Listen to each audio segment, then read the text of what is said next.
Hello and welcome to Literary Notes, a podcast by the Washington Talking Book and Braille Library. I'm your producer, Nathan Ureta. With spring underway, Washington weather is starting its slow climb out of the gloomy gray we see for most of the year. For a lot of folks, this means hiking season is here, and thanks to one writer, a lot more folks can enjoy the great outdoors. Syren Nagakyrie is a disability activist and the author of 2022's Disabled Hiker's Guide to Western Washington and Oregon, a book detailing 46 outdoor adventures around the Pacific Northwest, suitable for all sorts of folks. They sit down to talk about their guide with library volunteer Rachel Glass. Here's their conversation. I am very excited to have in studio with me today Syren Nagakyrie. Syren has just written a book, and it's called The Disabled Hiker's Guide to Western Washington and Oregon. Syren is the founder of Disabled Hikers. It's a disability-led organization building community access and justice in the outdoors. Syren lives with multiple disabilities and has loved the outdoors since childhood, but a lack of information made access very difficult. Syren has been inspired by the beauty of the Pacific Northwest. This book cannot come at a more important time, and I would like to start the conversation. Welcome, Syren, to the studios. Thank you. I'm excited to be here. So this book focuses on introducing folks to the outdoors, and I'd love to hear about your history, your relationship with nature and the outdoors. When did your interest in all of this begin? Yeah, so I grew up with multiple disabilities and chronic illness, and as a child, I would spend a lot of time just hanging out in my yard in Florida where I grew up and just watching, the birds and the bugs and the plants. And I wasn't able to really go out and do quote unquote outdoor recreation, but I spent a lot of time just hanging out and really appreciating the nature that was around me. And I feel like that really instilled in me a sense of belonging and of place and of appreciation of nature at an early age when I really felt really excluded from, a lot of my peers in society. So you have lived with disabilities for all of your life, most of your life? Pretty much all of my life, yeah. What kinds of obstacles did you struggle with when interfacing with the outdoors in the past? Yeah, so it really started with, just a real lack of understanding about what it was that I needed as a disabled person in the outdoors. I would try to reach out to people and ask questions and try to find information, and no one really understood what it was that I needed or wanted to be able to engage in outdoor recreation. So, as I grew older and started learning more about it and figuring out what I needed in my body to be able to enjoy this experience, and then just really found just a real lack of information available out there, especially now I feel like there's such a proliferation of information everywhere, and still, even in all of that, I wasn't able to find what it was that I needed. And then I'd get out on the trails and, there would just be things that weren't listed in the information that I could find. So, they wouldn't tell me that there was no benches, or they wouldn't tell me that, there was a steep drop off or a rocky slope or something like that. And those were all things that I really needed to know before going out on a trail. So did you have experiences, for instance, where you would say, this is a place I want to go, I've heard about it, I've read about it in books for abled people and that sort of thing, and then you would get out there and have to turn back? I mean, was it literally that stark of a reaction that you had when you got there, and there were all these situations that you hadn't been informed about or educated about? Yeah, actually, sometimes it was worse than that, and that's really what inspired me to start Disabled Hikers. So I was out on a section of a trail system. I'd done other sections before, but this section was new to me, and did all of my research ahead of time and thought it was going to be easy, and then got out there, and immediately there was steep stairs and rocky drop-offs and all of this stuff that was really dangerous for me. But I couldn't turn back because it would have been equally as difficult. So I just kind of kept going and wound up at this waterfall, bridge over a waterfall, and just kind of stopped there for a moment and was just feeling exhausted and in pain and frustrated. And, but also really inspired by the beauty of this place that I was in. And, in that moment I said, I'm going to do something about this. And I went home and wrote up a blog post about my experience and created a little website, and Disabled Hikers was kind of born from there. You founded Disabled Hikers. Can you talk a little bit about the organization, what it does, the scope of it is, your mission, for who you are helping with this organization? Yeah, we really, we are entirely disabled-led and disabled-centered, and that's very rare in the outdoor space. And we're really focused on changing the outdoor culture on the whole, because it is so, for a variety of reasons, so embedded in ableism. So really challenging that and making, the outdoors a safer and more welcoming and inclusive space for everyone. We are very focused on outdoor accessibility and recreation. We do, of course, the trail guides. We do group hikes. I work with a lot of parks and other organizations in the outdoor space to really help improve access and inclusion for disabled folks. We're also working on, a leadership development program to train more disabled leaders in this space and really help contribute to that movement of disability in the outdoors. That's fascinating. Is Disabled Hikers unique? Yeah, we are pretty unique. There are other organizations that are really focused on providing, accessible trail information and things like that. But we're really focused on expanding that conversation about disability in the outdoors and really bringing in a broad variety of disabilities and different types of access needs, because there's no one-size-fits-all solution to accessibility, and disabilities vary so widely that there's really, a whole variety of access needs that are being addressed. Mm-hmm. And I know that this book is focused on Western Washington and Oregon. Does the organization Disabled Hikers work with folks from other states or a nationwide situation? Tell us about that. Yeah, so we're expanding into Northern California quite a bit right now. I'm working on the Northern California guidebook also. And, we have Disabled Hikers members really across the country and people who are really interested in doing this. So we're definitely hoping to expand. Yeah, there's a real need for this. So I cannot think in any way that folks in other states or other countries are not thinking about this. Your founding of Disabled Hikers, the organization, was that what kind of inspired and moved you into starting to write the trail guides? Yeah, I think the trail guides kind of inspired me to start Disabled Hikers, and then Disabled Hikers grew really in ways that I never expected or anticipated, and has been very exciting. But the trail guides definitely have been a big component of that. And, that's how Falcon Guides, the publisher of this book, found us and reached out to me about writing a book. And, I said, yes, let's do that. Yeah.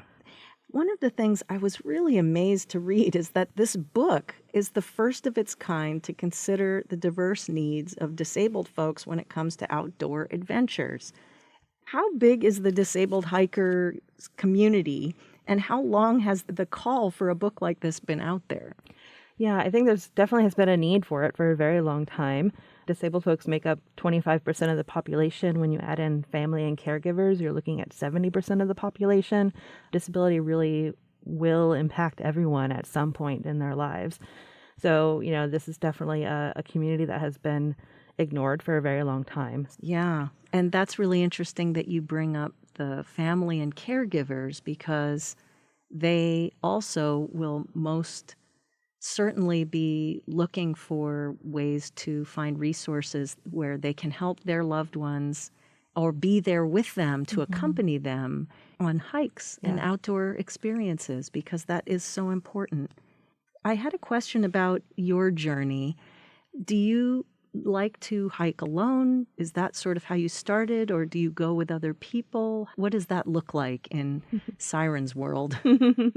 Yeah, I think, some of my earliest experiences when I kind of realized that hiking was a thing that people do, I was out doing plant walks with an herbal education program I was enrolled in. And that was really kind of my first experience of being outdoors in a slower and more appreciative way with a group of people and experiencing nature in that way. And then, as I grew older and started learning more about hiking and what it meant for me, I started doing more solo hikes. And that is something I really do enjoy. I like going out on my own, and, having that experience in nature is, really important to me. But, the group hikes that we do, I love doing that. I love being out in community with a group of disabled folks and enjoying nature. So it's all good for different reasons. Yeah. As I was reading the book, I was trying to understand that there wasn't a lot of focus on make sure you stay with a group. And I think there is something very empowering about that. Whoever is reading this as an individual and how they would interact with the outdoors rather than that the first thing that they're reading is, well, this needs to be in a group, and that somehow that people can interface with nature, and nature can be very stark and unforgiving. And yet, even if someone who has a disability, they still can interface from where they're at, where their comfort level is. And exactly. We can talk about empowerment, I think, for disabled folks.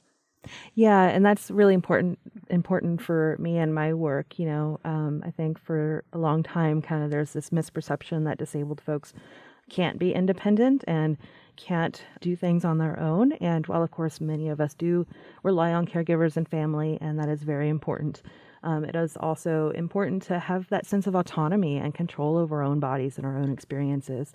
And in the outdoors, for me, that really, one of the big components of that is information, so that, I can make my own decision for myself about what is appropriate for me without someone else telling me, oh, yes, you can do that, or, oh, no, that won't be accessible to you. Or you won't be able to do it. I was taken by that whole sort of vibe that the book offered. And I am an abled person, so I mean, those are sorts of things that I think maybe people who don't live with disabilities might not think about. And I just think that is really valuable and important for people who are coming across this book. Do you think that your book will open the door to many disabled folks who have never hiked because they didn't have the adequate resources and information? I mean, do you see a big kind of an explosion culturally for disabled folks? Yeah, I get a lot of messages and emails from folks who have found this book, or heard about disabled hikers and found the book and really went out for some of their first hikes, or they joined us on a group hike and then after that felt more confident to be able to go out on a hike by themselves or with another small group. I'm very proud of it and very humbled that this is really helping so many people. That has always been my mission with this. And, I do think we are in an interesting moment right now. I think even just in the last couple of years, really, there has been a big movement. I'm seeing more disabled folks, online, for example, sharing their experiences and talking about being outdoors. And, there's more interest and more involvement from other organizations and things like that, who want to have these conversations and learn how to, improve access. So, yeah, it's fantastic. I wanted to ask you, I was interested in a term that shows up again and again in the book, and it's based on a unique trail rating system that you call spoon rating. And did you invent that? I mean, did you kind of coin that as a concept for hikers for how to plan for a hike? Yeah, so it's based on spoon theory, which was created by Christine Miserin-Dino. That is a metaphor for the energy rationing that a lot of disabled and chronically ill people have to do on a daily basis. So, for example, you start with 10 spoons in a day, and every activity that you do requires a certain number of spoons. So you're constantly rationing that throughout the day to make sure that you don't run out by the end of the day. So I wanted to use something that was, kind of culturally relevant to the community, even if people may not identify with spoon theory, but they at least kind of know what it is. So I wanted to use that to create a rating system that was not your typical easy, medium, hard difficulty rating, which tends to really not mean anything. Like what is easy for one person is not going to be easy for another. So I wanted to provide as objective as possible a rating system that kind of summarized, some of the key components about what makes a trail more or less accessible and roll that into a rating. So yeah, it's a 1 to 5 rating system that brings in various factors. Now, I'm interested because, as you have talked about the wide spectrum of disabled folks and different levels and different sorts of disabilities that people live with. Does everybody know what the spoon rating system is? I mean, is this something possibly that somebody who picks up this book may have never even heard of, and this is just even a further inspirational opening of how they can live their life on a daily basis? Yeah, I think the spoon trail rating is definitely something new. I created that specifically. So yeah, I try to explain it in the book as best as I can. Yeah, I hope it gives people, whether you're disabled or not, kind of another way to think about difficulty and access in relation to trails. Yeah. And just how they live their life. I mean, if this is a something that people can use 10 spoons in a whole day for even when they're not hiking, I mean, that is an amazing piece of resource that I think anybody who is living with disabilities could learn something from and relate it to their outdoor life, but also in their everyday life. So how did you choose which trails to include in the book? There are hundreds of hiking options in Western Washington and Oregon. How did you choose the 46 trails that you have in this book? Well, I probably hiked at least 150 trails to decide which ones to go into the book, and, did a lot of research ahead of time. I really tried to find a good variety of trails in a variety of locations to fit everyone's needs and depending on where you are or where you want to travel to. And, really try to find places that, have a good experience for the effort. I don't want to send people out on a trail that is just kind of boring, right? And, unfortunately... Or that turns out to be way too hard, or that they could get into a risky situation. And Yeah, absolutely. Yeah. And, unfortunately, there are very few truly wheelchair accessible trails in the region. And the ones that do exist are very short and are often very boring. So I tried to find some ones that did offer some good options. But yeah, we definitely need more wheelchair accessible trails in the region for sure. Yeah. What certain criteria did the trails that you chose need to fulfill? So what were you looking for, as you said you winnowed down from 150 to 46? What's the criteria that you used in your litmus test for a book-worthy trail? Yeah, so I definitely compared it to the spoon rating system and made sure, that it met the criteria that is in there. Made sure that it was within a reasonable distance of a city or something that people would be living in or traveling to. Made sure that it offered a variety of options for folks, and was something that again was beautiful and meaningful. Yeah, and I don't know if there was necessarily a system of oh yes, this is good, this is not good, but things. I think I thought of it too as where would I want to go? Where would I want to go back to? And those would And what were the reasons that those trails were ones you would want to go back to? What is it about them that just make them the magic place? Yeah, so things that were really beautiful for the effort. So if it is a trail that is on the slightly more difficult or less accessible side, making sure that there is something to make it worth that effort, and that there would be places where perhaps I could turn around at some point before the end of the trail if I didn't want to do the entire thing, or there would be good places to rest and things like that. And then, with the shorter and the wheelchair accessible trails, making sure that they were truly as accessible as possible and offered something nice and meaningful experience. Maybe there were good, interpretive signage to learn something, or good opportunities to bird or wildlife watch or something like that. So you hiked all of these, the 46, plus at least, maybe 3 times as many as that, which is a great way to be able to explain a trail since you've been there, and to have some authority to that. I noticed that there really was a lot of personal understanding of these trails. And there's beautiful photographs in this book as well. Did you hire a photographer? Did you take the pictures yourself? Are you a hobby photographer? Yeah, all the photos are my own, except for the cover photo, which was contributed by another photographer, which is beautiful. Beautiful. Yeah, but all the photos inside were mine. It took a good 2 years for the entire process of the book, and it was definitely a crash course in trail accessibility and in photography and assessing trails and how to write a book. So, Did you have someone like an editor or somebody who kind of shepherded you on technical to-dos or, best practices or anything like that? not really, no. No, yeah.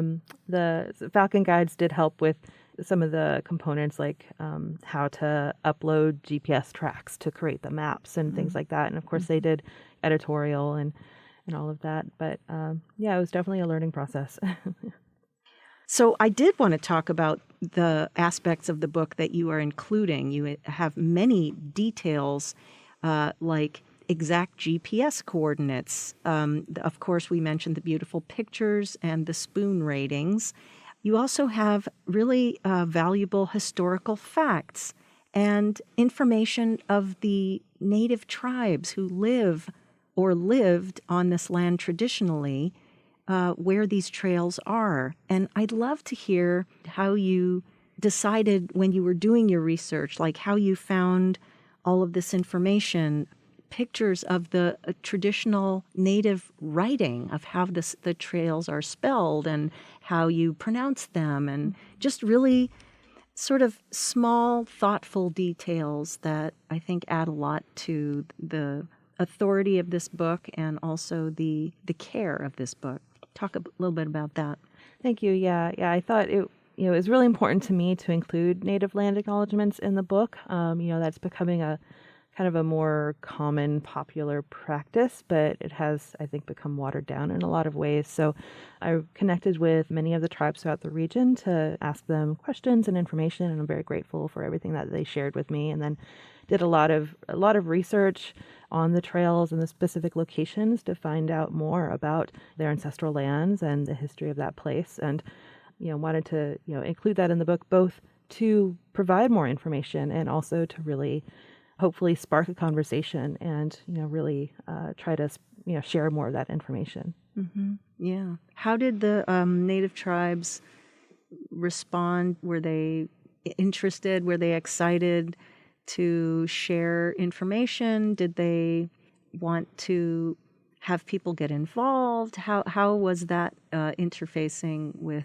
the leadership of the tribes where these trails are located? Yeah, they were very excited about the book and really interested in sharing information and making sure that information was as accurate as possible. Again, I tried to do my best, and none of us are perfect. I'm sure there's things in there that may not be entirely accurate, and that's on me. But definitely, were very excited about sharing information. So, what advice would you give to someone who is living with a disability who has never hiked before but would like to get started? Yeah, I think for me, one of the big things that helped me was just shifting my thinking about what makes a hike valid and who is valid in the outdoors. And that is, of course, that's a long process. And because we're so, inundated with messaging, especially in the Pacific Northwest, about who is a valid hiker. And it means, going out and like summiting, the mountain every weekend and things like that. But that is not the only way to enjoy the outdoors. Going and sitting on a bench in the local park is just as valid. So starting small and finding small ways to go out and, just learn more about what is comfortable for you in the outdoor space and what you feel like you can do. So maybe it means starting by going and sitting on that park bench or going for a quick stroll or roll in the city park. And then, eventually get more comfortable and learn more, expanding out and, going to some of the further out trails and things like that. And of course, for folks who have hiked before, who do have some experience, I think the idea that there is validity to folks who have been historically excluded or kept out or just discriminated against as far as the value and the ability to say, I have just as much right to be in the outdoors. Do you think that this can apply to other marginalized groups of folks who have been kind of excluded from the outdoor experience?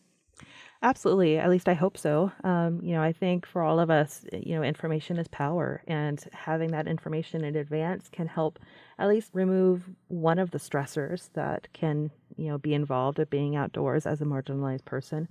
And, knowing what to plan for and what to expect is really important. So. Yeah.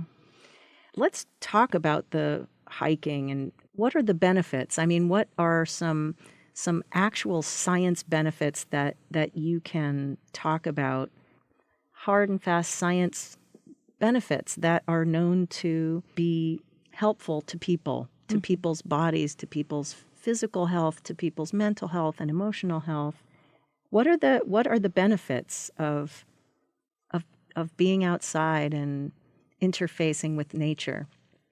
Yeah, I mean, I think I'm definitely not the best science communicator in any way, but I know there's definitely a lot of, there have been a lot of studies about the physical and mental benefits of being in the outdoors, and, that it can, improve depression and, improve energy and all of that, which is all very important. I think I can definitely speak to it from my experience, and that's being outdoors and in nature has really given me that sense of belonging that, society has refused me in so many ways. And, being outdoors, I've started to notice, the diversity of ways that bodies exist in nature, that there's really no one right way for a body to exist and move through the world. There's just such a diversity out there. And seeing disability in the landscape, and that it's not abnormal or unnatural in any way. That has all really helped me feel more belonging in my body, and really given me that sense of connection that was really important and has helped me a lot.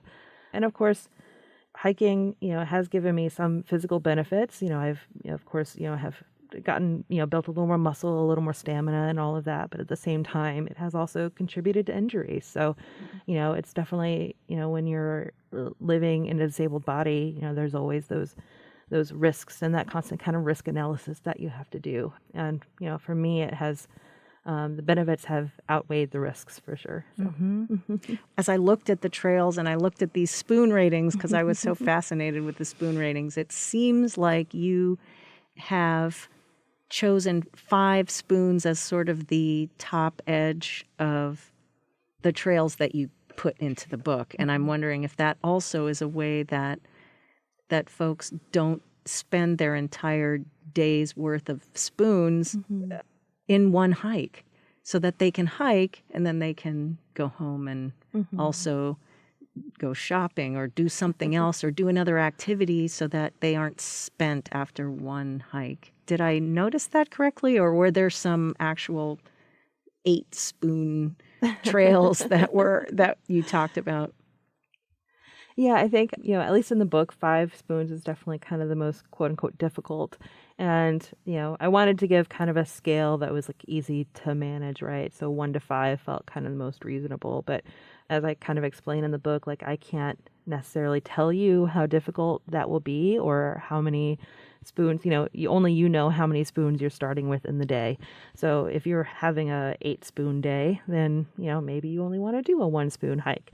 If you're having a 10 spoon day, then maybe a 5 spoon hike makes sense, or maybe it doesn't, So yeah, it's really just providing more information and context to make that decision for yourself. Does being outdoors and in nature have unique benefits to those living with disabilities as opposed to abled folks? Again, this is subjective, and I'd love to hear your opinion about that. What are your thoughts on that? Yeah, I think for me, it goes back to that belonging piece. So really having a place where I feel like I can go and belong and connect with nature in a meaningful way is really important to me. And I do think that increasingly as the world continues experiencing climate change and the environment becomes increasingly disabled through the effects of climate change, that there is real value in disabled experiences and perspectives on the natural world, because we understand that. We know what it means to be in a disabled body and how we adapt to climate change and how we adapt to the world around us. So I do feel like merging those perspectives is really important. What is your absolute favorite trail to hike? and with all the reasons. Yeah, this is honestly like probably the hardest question that anyone asks It's me. like, who's your favorite child? As best as you can. I mean, if you have 2 or 3 favorites, I'd love to hear about all of them. I mean, this is what we're here to hear about, the wonders of Washington and Oregon. So whatever you've got, lay it on us. Yeah, I think one of my favorite places for sure is Rialto Beach in Olympic National Park near Forks. This isn't in the book, but it's on the website. And so much of the coast is very inaccessible. You have steep cliffs down to the beach and it's very rocky and things like that. But Rialto at least has a pretty level access onto the beach. It is like cobblestone rocks and there's a lot of like very large drift logs and things like that. The park does install a wheelchair accessible kind of path to an overlook in the summer, which is really nice. And it's a very wild coastline. You really feel like you're in a very remote location, but the parking lot is right there and there's restrooms and it's a very beautiful spot. I love it there.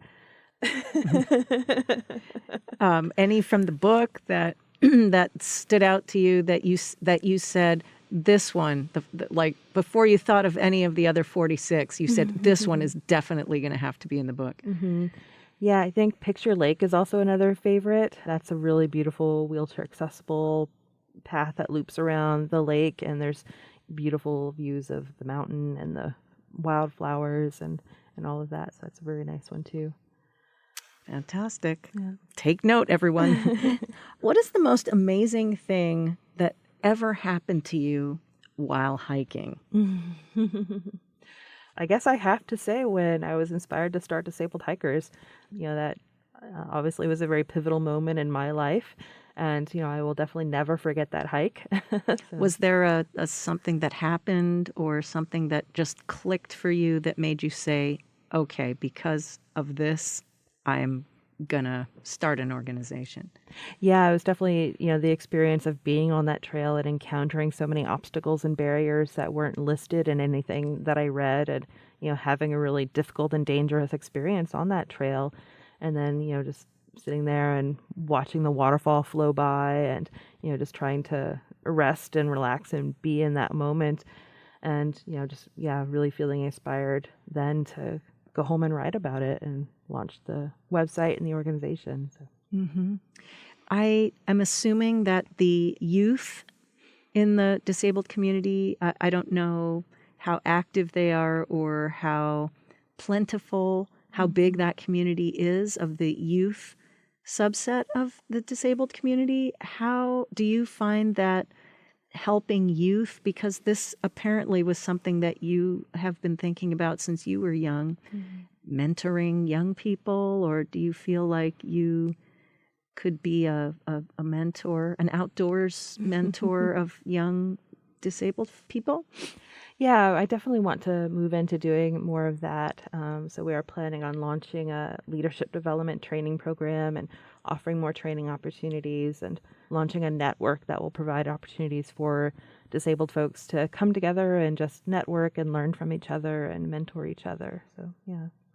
Are you looking for people to join? What can people do to help make this fantastic new situation of an organization that's helping folks with disabilities to be able to interface with nature and the outdoors? How can people get involved, or what's next? What's next for disabledhikers.org? Is that right? It's .com. .com. Okay. Yeah, so, definitely connect with us on social media and on the website. We're on Instagram and Facebook and TikTok, although I'm still learning TikTok. Do you make videos of being outside? And that should be, a picture says 1,000 words, right? Mm-hmm. Yeah, we try to take video of, trails that we find that, are really enjoyable. And so folks should get involved, and I'm assuming that is the organization open? I know it's disabled-led. Mm-hmm. Are you looking for specifically folks who identify as disabled to be involved in the organization? Yes, primarily. Mm-hmm. Mm-hmm. Yeah. Great. That is just a really fantastic. I was so excited to read this book and just to learn about how an entire community in our country of folks who have been marginalized and excluded have had a door open. I mean, the fact that this is the first book is amazing to me in 2023, that there are resources and where you can go from here. Do you have any aspirations as far as that this could be a starting off point for passing laws, or we are looking at folks who would like to feel more engaged and involved in how our country works and how we work and how we deal with each other? Is that something that that you have thought about, or that the organization has aspirations towards in your mission? Yeah, we definitely do some advocacy work. I think, right now, because we have the Americans with Disabilities Act. We have also the Architectural Barriers Act, which applies to federal recreation lands and buildings.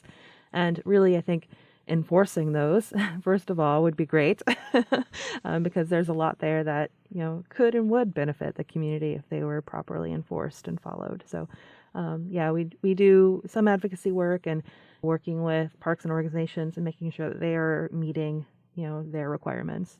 Well, this has been such a great conversation. Syren Nagakyrie is the author of The Disabled Hiker's Guide to Western Washington and Oregon, Outdoor Adventures accessible by car, wheelchair, and on foot. There are so many opportunities, so many doors to be open to folks who may have thought they were not welcome or able to access the joys of nature and the wonder of our Pacific Northwest. Thank you so much for being here, for sharing information about the book. Can you give us one more time the website of how folks can get involved and find this book? Yeah, so the website is disabledhikers.com, and then we're at Disabled Hikers on social media, and there's information about the book on there. You can find it at the library, of course, and favorite local bookstores. You can order it online. It's available everywhere. So, you're welcome to contact us and find more information. Great. This is fantastic. Thank you so much, Syren Nagakyrie, for being with us. Thank you. The Disabled Hiker's Guide to Western Washington and Oregon is available in our catalog as an audiobook with the class ID DBC 19338. If you have any questions or comments about the library, or to see if you qualify for our services, visit WTBBL.org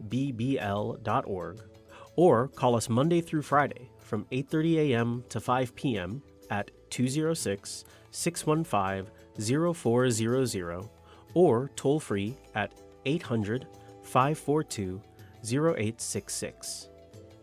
This episode of Literary Notes is a production of the Washington Talking Book and Braille Library based in Seattle, Washington.